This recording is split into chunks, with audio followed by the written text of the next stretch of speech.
میلاد النبی، علماء اہل سنت، نعرہ تکبیر، نعرہ رسالت، سنگ مرمر سے تراشا ہوا یہ چاند سا پیکر ہونٹوں سے کئی طرح کا رس کھول رہا ہے۔ جب یہ بات کرتا ہے تو ہوتا ہے یوں معلوم انسان نہیں کوئی تاج محل بول رہا ہے۔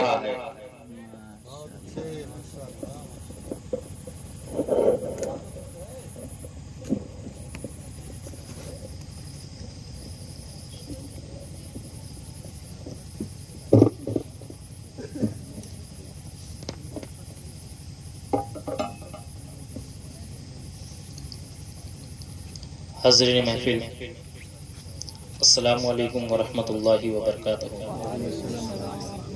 لائق سب مبارکباد میرے محب گرامی محمد اظہار صاحب قبلہ، اور صد مبارکباد علماء اہل سنت جو ممبر رسول پہ جلوہ بار ہیں۔ میں ان لوگوں کا جو ہے شکریہ ادا کرتا ہوں کہ ایسی محفل کو بھی جو ہے تر و تازہ ایسے لگ رہا ہے کہ ابھی چالو ہے۔ بہرحال جہاں اس سے پہلے ایک شاعر صاحب تھے، وہ شعر بول رہے تھے جہاں ذکر رسول ہوتا ہے، بہت اچھی بات ہے ماشاءاللہ کہ جہاں ذکر رسول ہوتا ہے خدا خود ہی قریب ہوتا ہے، ان کے محفل میں بیٹھنے والا آدمی خوش نصیب ہوتا ہے۔ اور ماشاءاللہ ہم لوگوں کا ایمان بھی ہے، عقیدہ بھی ہے۔ ہم لوگوں کا عقیدہ یہی ہے کہ جہاں ذکر رسول ہوتا ہے وہاں فرشتوں کا نزول ہوتا ہے۔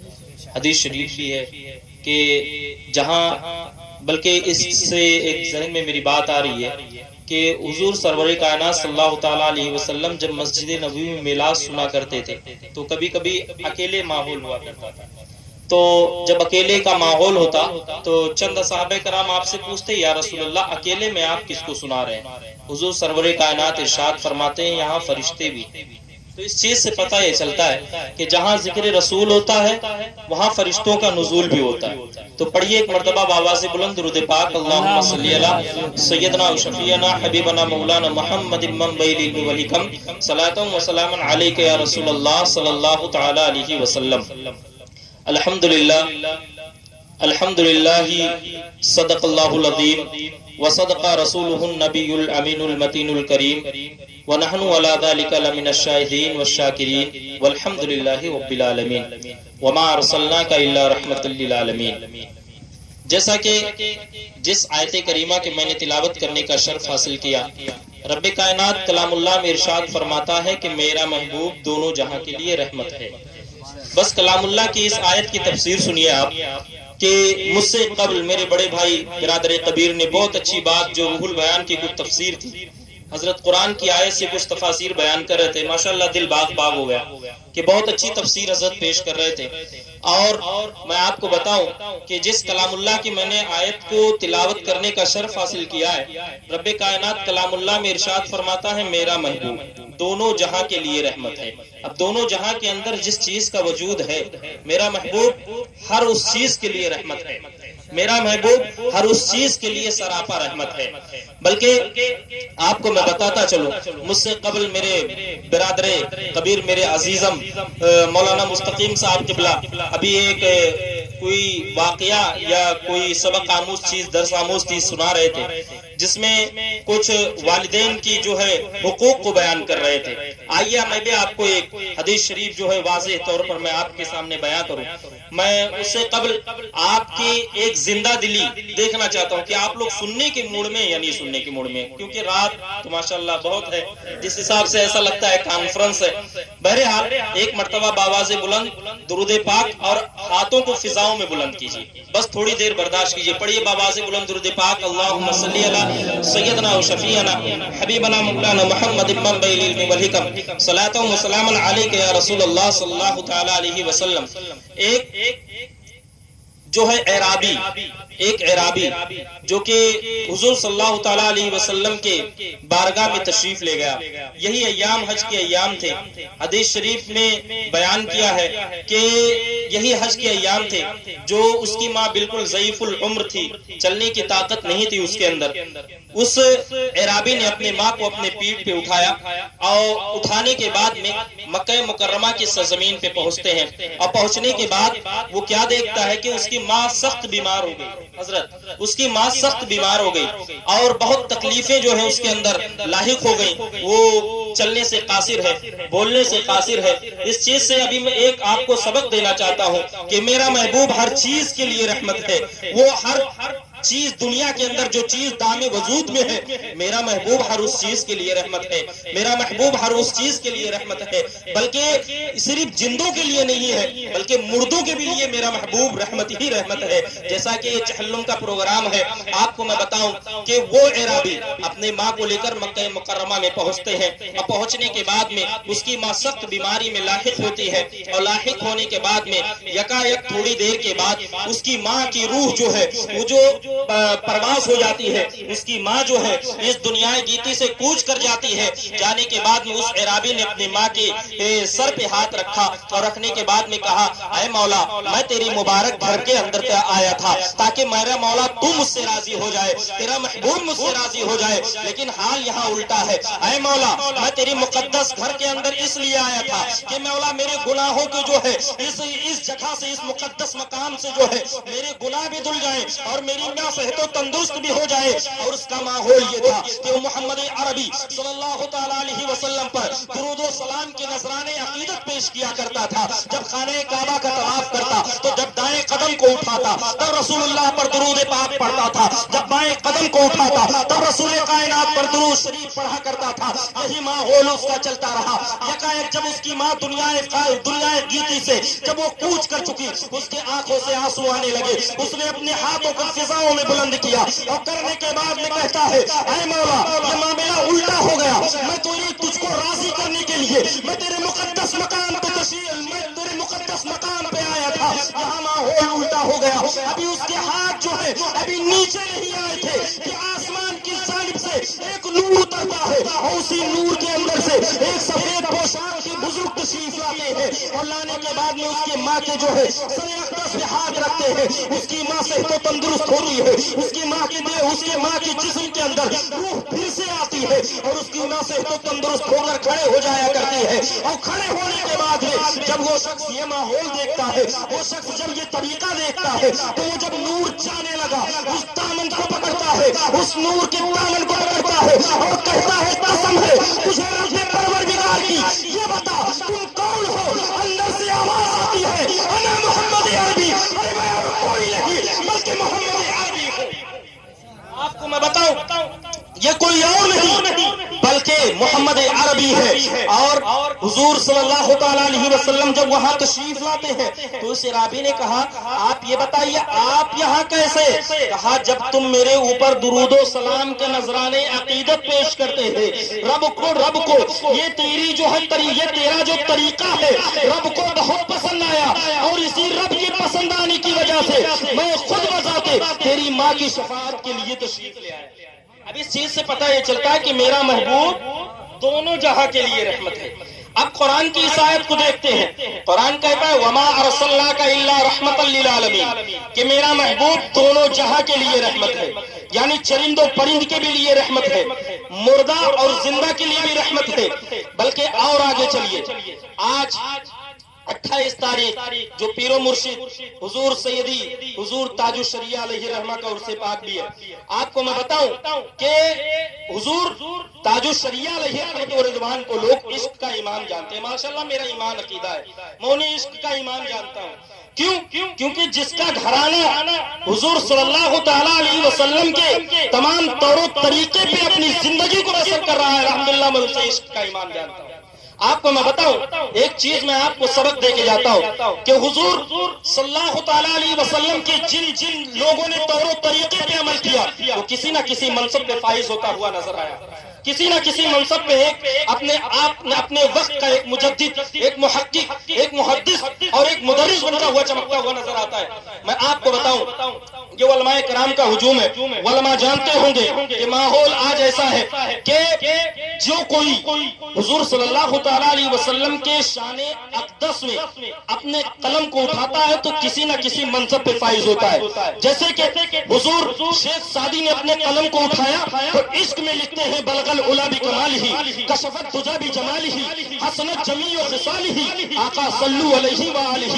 اتنا ہی نہیں بلکہ جب کوئی نبی کے عشق میں ڈوبتا ہے تو کوئی حضور صدر الشریعہ بن کے چمکتا ہے. جب کوئی نبی کے عشق میں ڈوبتا ہے تو حضور حافظ ملت بن کے چمکتا ہے. جو کوئی نبی کے عشق میں ڈوبتا ہے تو کوئی مخدوم اشرف جہانگیر سمنانی بن کے چمکتا ہے. جب کوئی نبی کے عشق میں ڈوبتا ہے تو وارث پاک بن کے چمکتا ہے. اور جب کوئی نبی کے عشق میں ڈوبتا ہے تو حضور محدث اعظم حضور مفتی اعظم ہند بن کے چمکتا ہے. اور اتنا ہی نہیں بلکہ جب کوئی نبی کے عشق میں ڈوبتا ہے تو کوئی احمد رضا خان بن کے چمکتا ہے. اور اتنا ہی نہیں بلکہ جب کوئی نبی کے عشق میں ڈوبتا ہے تو لوگوں کو کہنا پڑتا ہے ارے مانا رب نے تجھ کو یہ گانا گایا آدم نے تیرا ترانہ ارے مانے ہے تجھ کو سارا زمانہ حامی سنت اعلیٰ.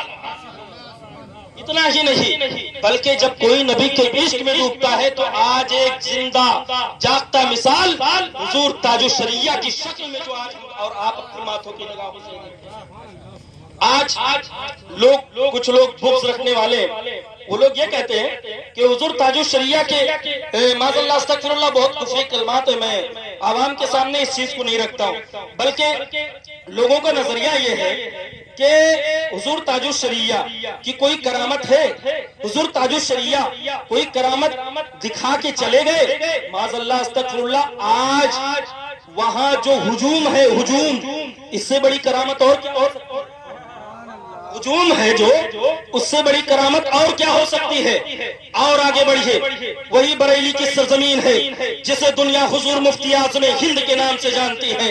وہی مفتی اعظم ہند جسے دنیا بہت بڑا محدث بہت بڑا مفکر بہت بڑا جو ہے مفتی بہت بڑا فلاسفہ کے مالک کے نام سے جانتی ہے.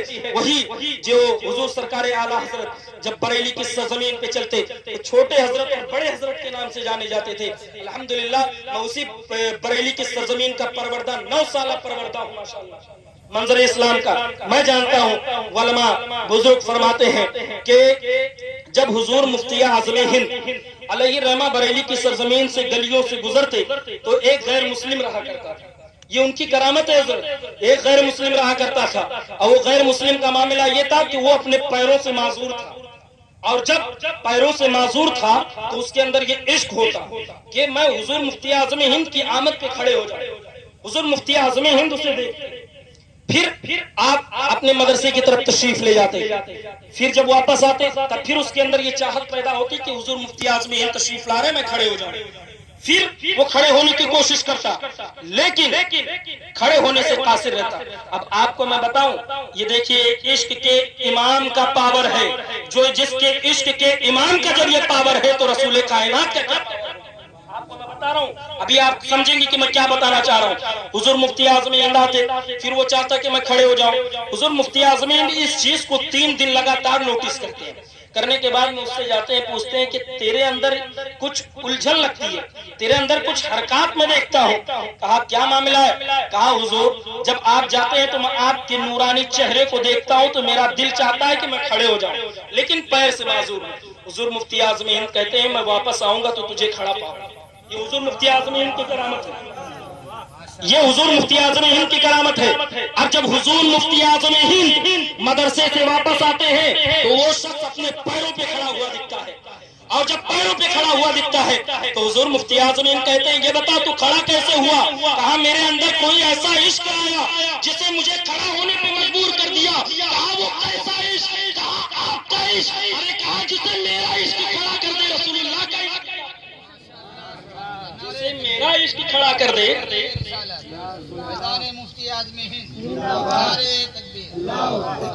جسے میرا عشق کھڑا کر دے تو میرے اندر جو حسن و جمال جو علم و تصویر تدبیر ہے یہ کسی اور کی دین نہیں رسول اللہ کے تذکرات کی دین ہے.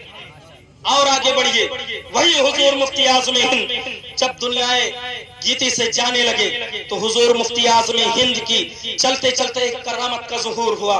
وہی حضور مفتی اعظم ہند جب آپ کی روح پرواز ہوتی ہے تو لوگوں نے دیکھا حضور مفتی اعظم ہند جو ہے دنیائے گیتی سے جو ہے پردہ کر چکے ہیں.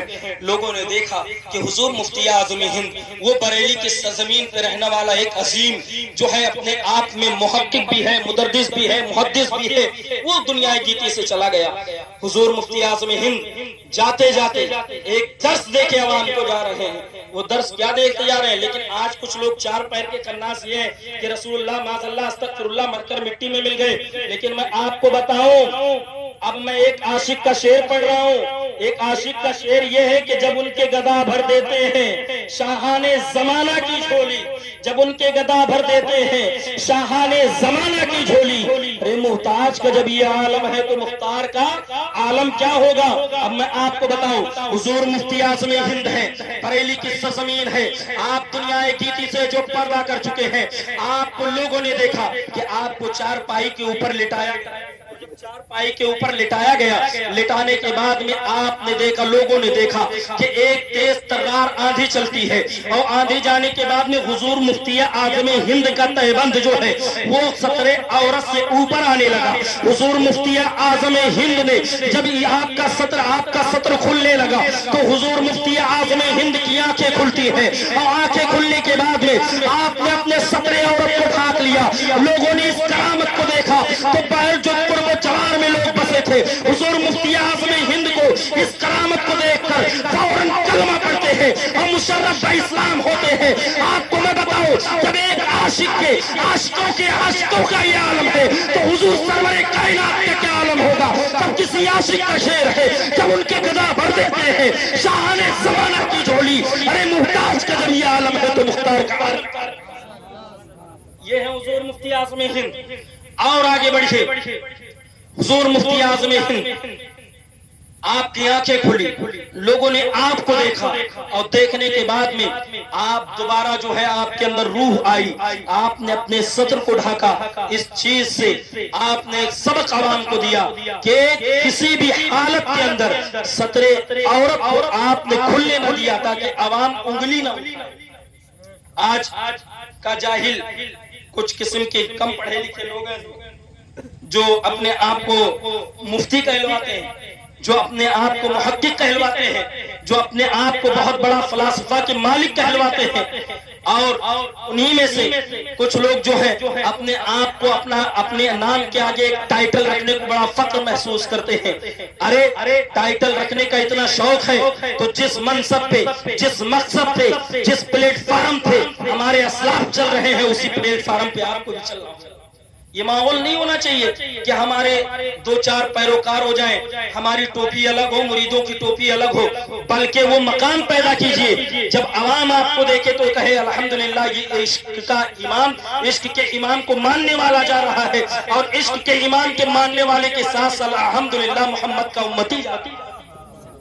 آپ کو میں بتاؤں, ایک عاشق جسے دنیا حضرت قطب الدین گوری کے نام سے جانتی ہے. کون قطب الدین گوری؟ بنگلور کی سرزمین پہ 70 کلومیٹر کی دوری پہ ایک جگہ ہے جسے دنیا گور کے نام سے جانتی ہے. حضور صلی اللہ تعالیٰ علیہ وسلم کے مشن پہ وہ کام کر رہے تھے. حضور قطب الدین, آج ماحول یہ ہوتا ہے کہ کچھ لوگ مرتے ہیں, مرنے کے بعد میں 3 سے 4 دن, 4 سے 6 دن رکھو گے تو جسم سے بدبو آنے لگتی ہے, جسم سے بدبو آنے لگتی ہے, لوگ اس سے کراہیت محسوس کرنے لگتے ہیں. لیکن آئیے وہی عشق کے امام کو دیکھیے, یہ ایک عشق پہ چلنے والے ایک شخص کو دیکھیے جسے دنیا حضرت قطب الدین گوری کے نام سے جانتی ہے. بنگلور کی سرزمین سے 70 کلومیٹر کی دور پہ ایک جگہ ہے جس کا نام گور ہے.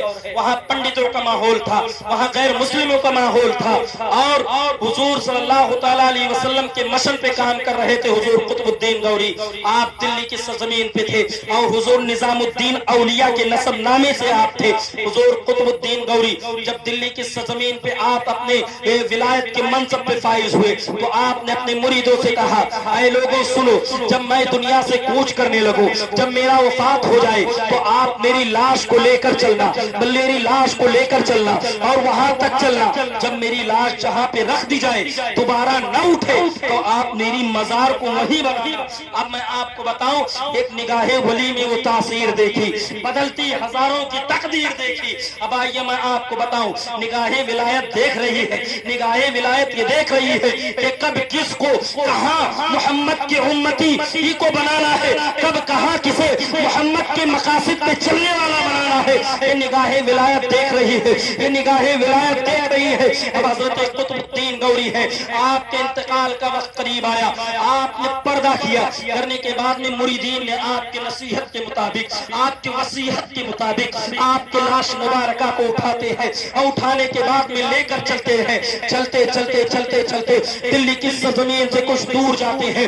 ظہر کا وقت قریب آیا، آپ نے لاش کو رکھا، حضور قطب الدین کی گوری کے لاش کو رکھا، اور رکھنے کے بعد میں ظہر کی نماز ادا کی گئی۔ اور جب ظہر کی نماز ادا کی گئی تو مریدین پھر اٹھاتے ہیں اور پھر لاش کو لے کر چلتے ہیں، چلتے چلتے چلتے چلتے راجستھان کی سرزمین جے پور کی سرزمین پہ پہنچتے ہیں۔ وہی دلی سے چلتے ہوئے جب جے پور کی سرزمین پہ پہنچتے ہیں تو مریدین نے پھر آپ کے جنازے کو رکھا، فوراً نماز ادا کرتے ہیں۔ نماز ادا کرنے کے بعد میں فوراً آپ نے پھر اپنے پیر حضور قطب الدین گوری کے جو ہے جنازے کو اٹھاتے ہیں، اور اٹھانے کے بعد میں پھر لے کر چلتے ہیں۔ لیکن ماحول دیکھیے، قانون دیکھیے، قاعدہ دیکھیے، ضابطہ دیکھیے کہ ماحول تو یہ ہونا چاہیے کہ ایک دن، دو دن، تین دن کے بعد لاش کو سڑنے لگنا چاہیے تھا، کھلنے لگنا چاہیے تھا، بدبو آنے لگنا چاہیے تھا، لیکن ماحول اس کے اپوزٹ ہے، ماحول اس کے خلاف ہے۔ جب حضور قطب الدین گوری ایک عشق کے امام کو لے کر چل رہے ہیں، ایک عشق کی شخصیت کو لے کر چل رہے ہیں، تب جب جدھر سے چلتے ہیں وہ قریہ مہک رہا ہے، وہ گاؤں مہک رہا ہے، وہ علاقہ مہک رہا ہے۔ حضرت قطب الدین گوری ہے، آپ کے لاش مبارکہ کو لے کر چلتے ہیں، چلتے چلتے اجمیر معلیٰ کی سرزمین سے ہوتے ہوئے آپ جو ہے احمد آباد کی سرزمین پہ پہنچتے ہیں۔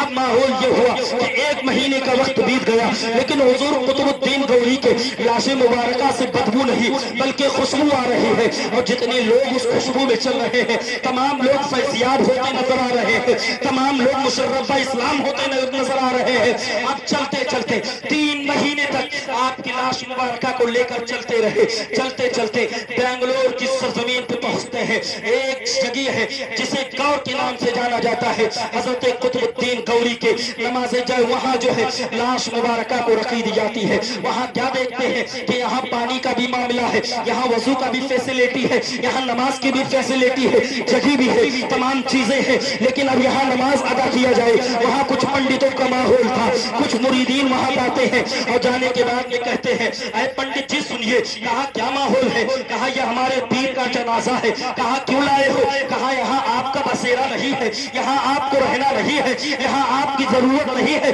کہا ہم رہنے کے لیے جگہ نہیں مانگ رہے ہیں، ہم آپ سے بھیک نہیں مانگ رہے ہیں۔ میرے پیر کا کہنا یہ تھا کہ آپ میری لاش کو لے کر چلنا، جب میری لاش جہاں رک جائے، جہاں اٹھانے سے نہ اٹھے وہی میری مزار کو بنانا۔ لیکن وقت ظہر کا وقت قریب ہے اور ماحول یہ ہے کہ ظہر کی نماز ادا کر کے ہم اپنے پیر کے جنازے کو لے کر چلے جائیں گے، آپ ہمیں اجازت دیجیے۔ حضرت قطب الدین گوری کے جنازے کو رکھا جاتا ہے، مریدین کو اجازت ملتی ہے، پانی سے وضو کرتے ہیں، وضو کرنے کے بعد میں نماز ظہر ادا کرتے ہیں، اور نماز ظہر کے بعد جب لاش مبارکہ کو اٹھانے لگتے ہیں تو کیا ماحول دیکھتے ہیں کہ اب لاش اٹھنے کا نام و نشان نہیں لے رہی ہے، لاش اٹھنے کا نام و نشان نہیں ہے۔ اب پریشان ہے مریدین، ہاں یہ ہمارا علاقہ نہیں ہے، ہاں یہ ہمارا قصبہ نہیں ہے، یہاں ہمارے لوگ نہیں ہیں، یہاں غیر مذاہب کے لوگ ہیں، اب ماحول نہیں سمجھ میں آ رہا ہے۔ اب حضرت قطب الدین گوری کے مریدین لاش مبارکہ کو اٹھا رہے ہیں لیکن ٹس سے مس نہیں ہے۔ اب شام کی سفیدی جو ہے ڈوب جاتی ہے،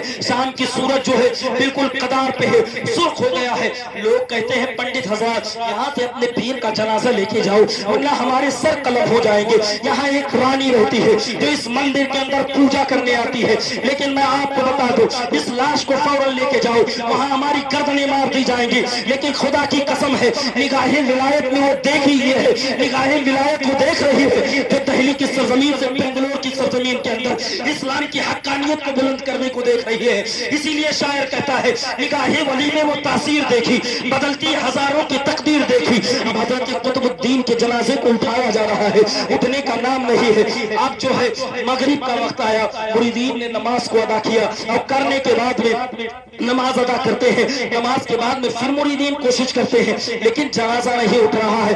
اتنے میں اپنے لشکر کے ساتھ رانی آتی ہے اور آنے کے بعد میں کہتی ہے یہاں تو کبھی کوئی لوگ نہیں دکھتے تھے، یہاں آج تمام لوگ سفید پوشاک میں کیوں ہیں؟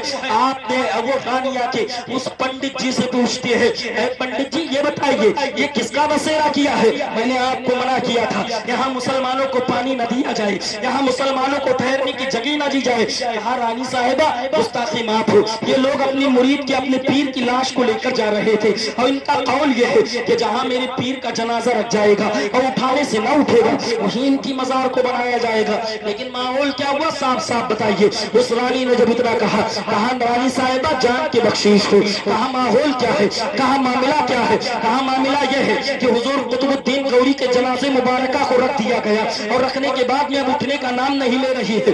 اس رانی نے اپنے وزیروں کو بھیجا، ایسے تو نہیں کہ مسلمان جو ہے مسکرہ کر رہے ہیں، ایسے تو نہیں کہ مسلمان مذاق کر رہے ہیں، ایسے تو نہیں کہ مسلمان جو ہے دھوکہ دے رہے ہیں، یہاں بسنے کا اڈا تلاش رہے ہیں۔ اب ماحول یہ ہوا کہ اس رانی نے اپنے وزیروں کو بھیجا، کہا اے وزیروں جاؤ قطب الدین غوری کے جنازے کو اکھاڑ کر پھینکو، لیکن جیسے رب نے بسا دیا اسے بندوں کے اختیار میں نہیں ہے کہ اسے اکھاڑ کر پھینک دے۔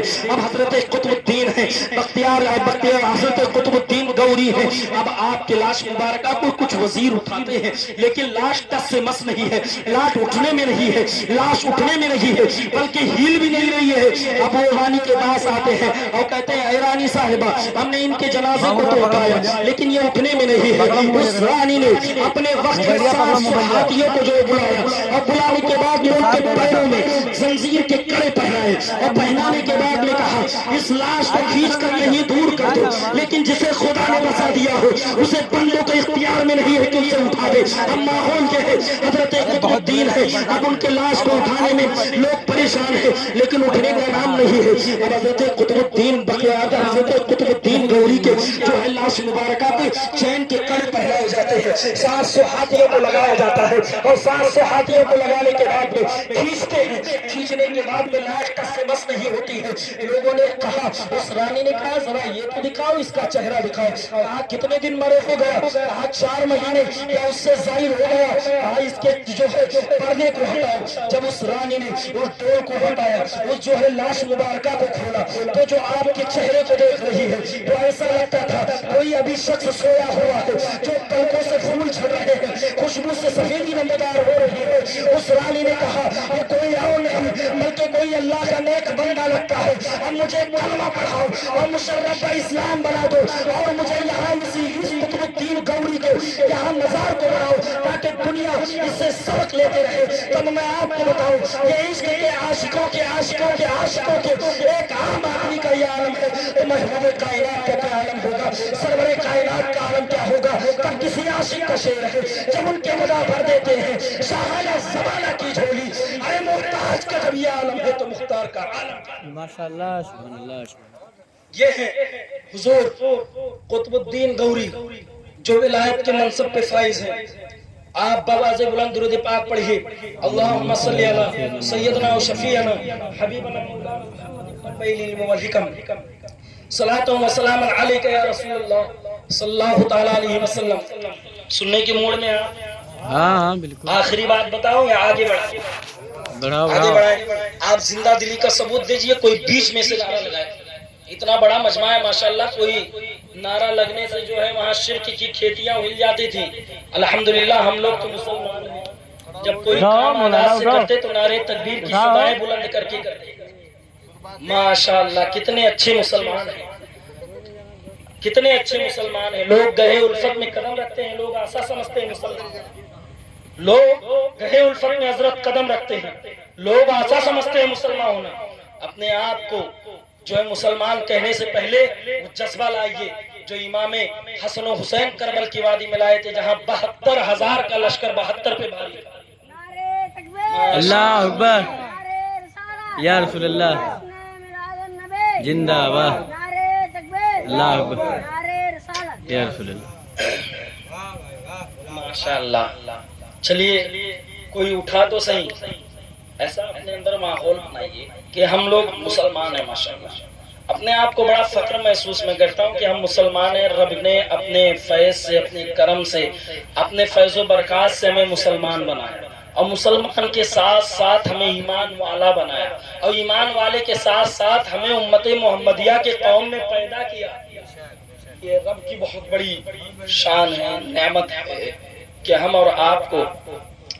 وہی دیکھیے، کچھ لوگ کہتے ہیں ولی جو ہے مر کی مٹی میں مل جاتے ہیں، نبی مر کی مٹی میں مل جاتے ہیں. ایسا نہیں ہے میرے بھائی.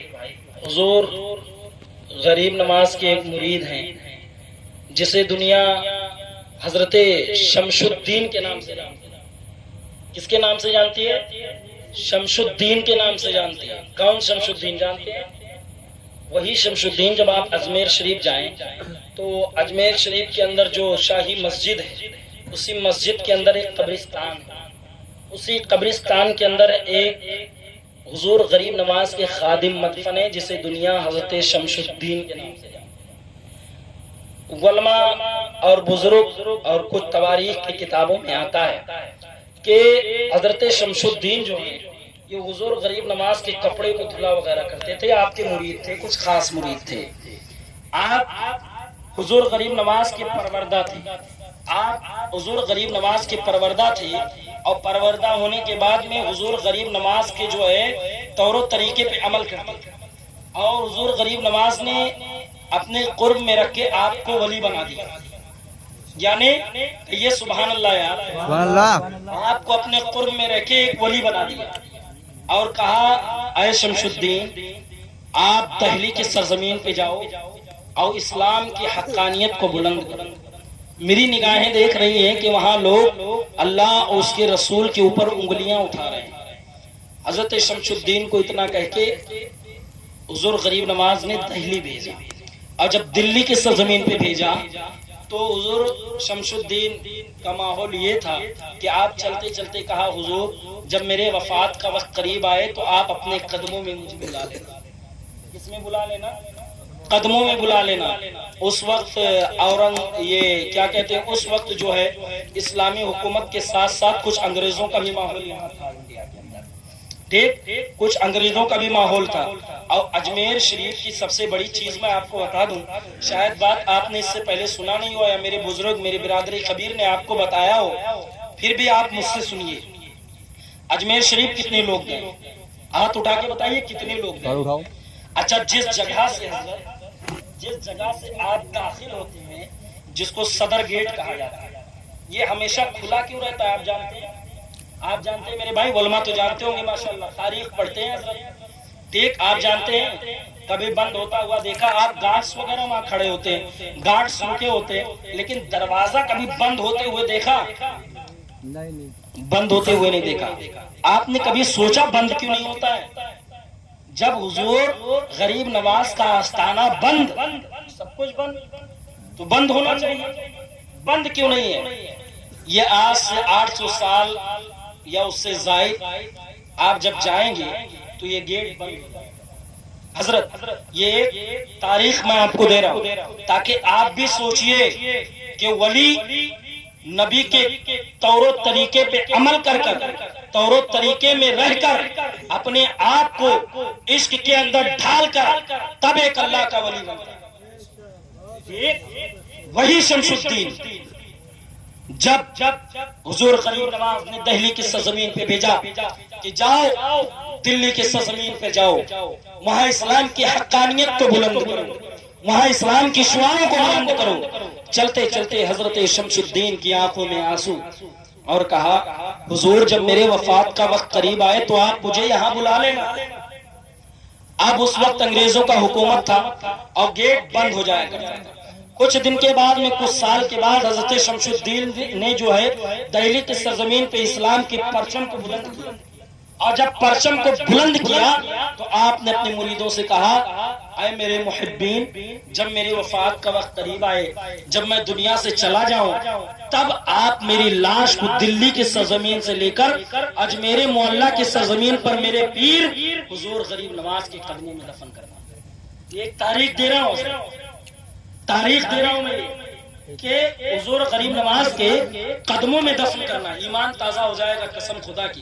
ہم لوگ الحمدللہ اس کے عاشق ہیں جو یہاں پہ بھی کامیاب رہتے ہیں، آخرت میں بھی کامیاب رہتے ہیں، جو ہمیں یہاں بھی ہماری بخشش کا ذریعہ بنے ہوئے ہیں، آخرت میں بھی بخشش کا ذریعہ بنے گا. جو جس قوم سے حدیث شریف ہے، جو جس قوم سے محبت رکھے گا، جو جس چیز سے محبت رکھے گا، حشر میں اس کا جو ہے تمام معاملہ اسی کے ساتھ ہوگا.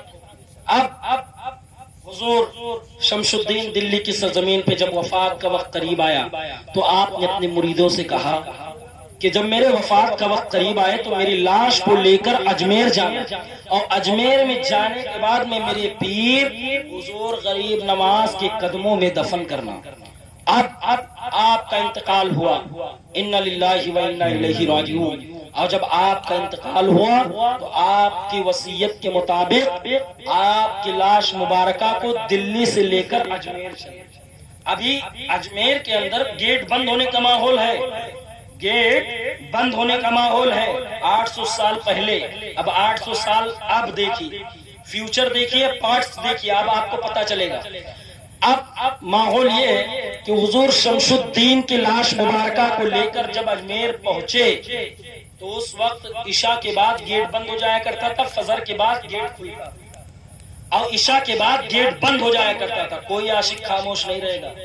جس چیز سے ابھی میرے ذہن میں بات آئی، الحمدللہ میں رب کا شکر گزار ہوں کہ ایسی ایسی چیزیں دماغ میں آتی رہتی ہیں.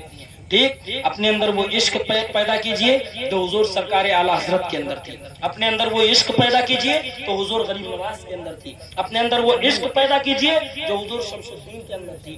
آپ کو میں بتاؤں، حضور شمس الدین علیہ الرحمہ کی لاش مبارکہ کو لے کر اجمیر پہنچے. اس وقت 9 بجے کا وقت قریب تھا. کتنا قریب بزرگ کہتے ہیں، میرے اساتذہ وغیرہ کی زبانی میں نے یہ سنا کہ اس وقت 9 بجے کا وقت قریب تھا، گیٹ بند تھا، اور بند ہونے کے بعد میں وہاں کچھ انگریزوں کا بھی حکومت تھا اور کچھ جو ہے اسلامی حکومت بھی تھی. اورنگزیب یا اور غالباً مسلم حکومت کچھ تھی، اور اس کے بعد میں انگریزوں کی حکومت زیادہ تھی کیونکہ وہاں ان کے پیروکار وغیرہ تھے. تو حضور شمس الدین کی لاش کو گیٹ پہ رکھا گیا. وہی جو گیٹ جو بڑا سا بنا ہوا ہے ایک دم، جہاں آپ کی چیکنگ وکن ہوتی ہے، گارڈز جب آپ کو اندر جانے دیتے ہیں، وہی بڑا سا گیٹ جس کو دیکھنے سے آپ کی ٹوپی گر جاتی ہے، وہی گیٹ وہی بند تھا. کہا اب جاؤ صبح آنا. کہا یہ کیا لے کے آئے ہو؟ کہا یہ لاش ہے. کہا کس کی؟ کہا غریب نواز کی مرید کی. کہیے سبحان اللہ، سبحان اللہ، کہیے سبحان اللہ، سبحان اللہ. اب ایسی بات بتاؤں گا کہ ایمان تازہ ہو جائے گا کہ ہم لوگ ایسے شخص کے عاشق ہیں. کہیے سبحان اللہ. کہا کس کی لاش لے کے آئے ہو؟ کہا یہ حضور شمس الدین نام ہے. کہا کہاں رہتے ہیں؟ کہا رہتے تو اجمیر تھے لیکن اجمیر سے غریب نواز نے دلی بھیجا تھا. کہا کس لیے؟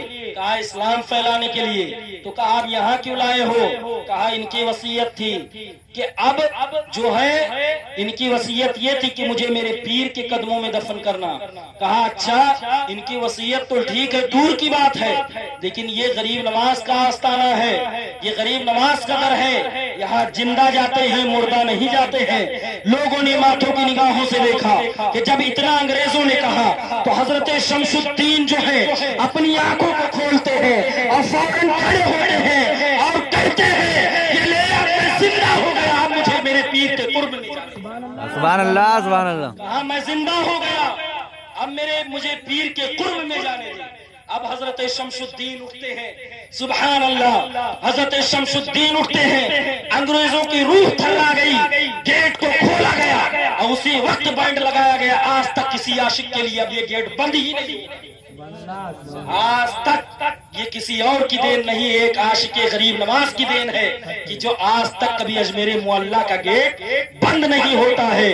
تب آپ کو میں بتاؤں ایک عاشق اعلیٰ حضرت کا شعر ہے، جب ان کے گدا بھر دیتے ہیں شاہان زمانہ کی جھولی، ارے محتاج کا جب یہ عالم ہے تو مختار کا عالم ہے. سمجھ رہے ہو؟ ایمان تازہ ہو رہی ہے. آئیے ایک شخص اور سنو. حضور غریب نواز کا نام غریب نواز، حضرت درس و تدریس کے ماہر ہیں ماشاءاللہ. یہ فلاسفہ وغیرہ کو منطق جیسے کتابوں کو حضرت پڑھاتے ہوں گے. اور ان کو علم ہوگا، اور میرے علماء، میرے بھائی مستقیم صاحب وغیرہ کو بھی علم ہوگا، کیونکہ درس و تدریس کے ماہر ہیں ماشاءاللہ، حضرت بھی ماہر ہیں۔ میں آپ کو بتاؤں کہ معقول یہ ہے کہ آپ نے اس سے قبل یعنی بہت سے ایسے چیزوں کو دیکھا ہوگا جس سے آپ کا ایمان تازہ ہو جائے گا۔ غریب نماز، نام غریب نماز کیوں پڑا؟ نماز کا معنی ہوتا ہے مالا مال کرنا، ٹھیک، اور غریب کا مطلب ہوتا ہے، غریب جو ہے غریب نواز یعنی غریبوں کو نوازنے والا، ٹھیک، غریبوں کو نوازنے والا۔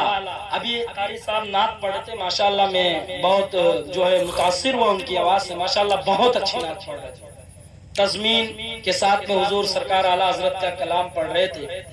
تو میں آپ کو بتاؤں کہ حضور غریب نواز کا نام غریب نواز اس لیے کہ وہ غریبوں کو نوازنے والے، رہ کے فاقے میں غریبوں کو کھلانے والے، ایسے ہوتے ہیں محمد کے گھرانے والے، رہ کے فاقوں میں غریبوں کو کھلانے والے، ایسے ہوتے ہیں محمد کے گھرانے والے۔ آپ کو میں بتاؤں حضور غریب نواز کا نام غریب نواز یہ ہے کہ ہم جیسے لاچار مجبور کو جو ہے مالا مال کرنے والے ہیں، ٹھیک۔ ایک قاری صاحب تھے جو بڑھاپے کے عالم میں تھے، ان کی 4 لڑکیاں تھیں۔ کتنی؟ 4 لڑکیاں تھیں۔ اب بات پڑ گئی ہے تو میں آپ کو بتا دوں کہ 4 لڑکیاں تھیں، لیکن ضعیفی کا عالم تھا، پیسے کمانے کی طاقت و قوت حضرت ان کے اندر نہیں تھی، بس ایک چیز تھا، آواز کے بڑے اچھے مالک تھے، نعت بہت اچھی پڑھتے تھے، کلام بہت اچھا لکھتے تھے۔ ایک دن نعت پڑھ رہے تھے تو کسی نے کہا قاری صاحب کیا حال ہے؟ کہا میرا حال نہ پوچھئے، جو حال میرا ہے میں جانتا ہوں یا تو میرا محبوب جانتا ہے، میں جانتا ہوں یا تو میرا رب جانتا ہے۔ کہا کیا ماحول ہے بتائیے، کھل کے بتائیے۔ کہا ایسے ایسے معاملات ہیں، میری 4 لڑکیاں ہیں اور چاروں لڑکیاں جو ہیں بالغاں ہیں اور شادی کے لائق ہیں، میں چاہتا ہوں کہ ان کا کہیں رشتہ ہو جائے لیکن روپے اور پیسے سے مار کھایا۔ کہا بغل میں جائیے، تھوڑی سی دور پہ ایک اللہ کے ولی رہتے ہیں جس کا نام ہے حضور غریب نواز، غریبوں کو نوازنے والے۔ اب حضور غریب نواز کہ ان تمام چیزوں کو جب قاری صاحب نے دیکھا تو اپنی گٹھری باندھا، کپڑے کو رکھا اور رکھنے کے بعد میں اپنے رخصت سفر کو لیا اور ایک لاٹھی لے کر جو ہے اب آپ جو ہے اجمیر معلیٰ کے سرزمین جا رہے ہیں۔ اب جب اجمیر معلیٰ کی سرزمین پہ پہنچتے ہیں تو کیا دیکھتے ہیں وہاں کتنے لوگ آ رہے ہیں، حضور غریب نواز کی بارگاہ میں فجر کے وقت پہنچے۔ آپ نے اپنی گٹھری کو غریب نواز نے چوکھٹ پہ رکھا اور رکھنے کے بعد میں جب چوکھٹ پہ رکھا، رکھنے کے بعد میں حضور غریب نواز کی چوکھٹ پہ رکھا، آپ اندر جاتے ہیں اور آپ اپنے ہاتھ کو باندھتے ہیں اور عشق میں جھوم کر نعت پڑھنے لگتے ہیں، نعت کے قصیدے گنگنانے لگتے ہیں۔ فجر کے وقت سے ظہر کا وقت، ظہر کے وقت سے عصر کا وقت، عصر سے مغرب عشاء، پھر فجر کا وقت، لیکن کسی نے کوئی فوٹا سکہ نہ دیا، کسی نے کوئی روپیہ پیسہ نہ دیا۔ 1 دن 2 دن 3 دن 4 دن کا ماحول یہی چلتا تھا اور آپ کو کسی نے 1 روپیہ نہ دیا۔ اب ماحول کیا دیکھتے ہیں قاری صاحب کہ یہیں صحن کے اندر جب قوال وغیرہ گاتے ہیں، وہیں قوالیوں کے اندر ایک عورت آئی، اس کے آگے پیچھے 3-4 مرد آئے اور آنے کے بعد میں اس نے ڈھول اور نگاڑے کے ساتھ غریب نواز کی شان میں جو ہے خوب کلام پڑھے۔ لوگوں نے اسے لے روپیہ لے روپیہ لے روپیہ لے پیسہ دیا کہ وہ مالا مال ہو گئی، گٹھری باندھی، فوراً بکسا لیا، اپنا چلتی بنی۔ قاری صاحب یہ چیز دیکھ رہے ہیں، کہاں سے؟ غریب نواز کے صحن سے اس جگہ کو دیکھ رہے ہیں جہاں قوال گا رہے ہیں۔ اب جب دیکھتے دیکھتے دیکھتے دیکھتے قاری صاحب سوچتے ہیں میں آئے ہوئے 3 دن ہو گیا، مجھے کسی نے 1 فوٹا سکہ نہ دیا، یہ 1 منٹ میں آئے، ٹن ٹن ٹن پھٹ پھٹ بجائی اور بجانے کے بعد میں فٹاخ سے اتنا روپیہ لیا اور چلی گئی، اور میں 4 دن سے پڑھ رہا ہوں غریب نواز، لیکن کوئی سنوائی نہیں ہے۔ حضور غریب نواز کے تربت پہ انہوں نے وہی جو عصا لے کے حضرت آئے تھے، جو لاٹھی لے کے آئے تھے، حضور غریب نواز کے تربت پہ مارتے، اور مارنے کے بعد میں فوراً اپنی گٹھری کو اٹھاتے اور یہ کہتے ہوئے جاتے ہیں میں نے سنا تھا غریب نواز۔ یہاں تو لوگوں کو نوازتے ہوئے نظر آ رہے ہیں لیکن مجھ لاچار مجبور کی کوئی سنوائی نہیں ہے۔ چلتے چلتے چلتے چلتے ایک راجستھان کی پشکر کے علاقے کے دور میں پہنچتے ہیں۔ پشکر جانتے ہیں؟ اجمیر سے 18 کلومیٹر کی دور پہ ایک ریتیلی وادی ہے، وہیں سے لوگ آتے جاتے، ابھی بھی وہ ریتیلی وادی ہے۔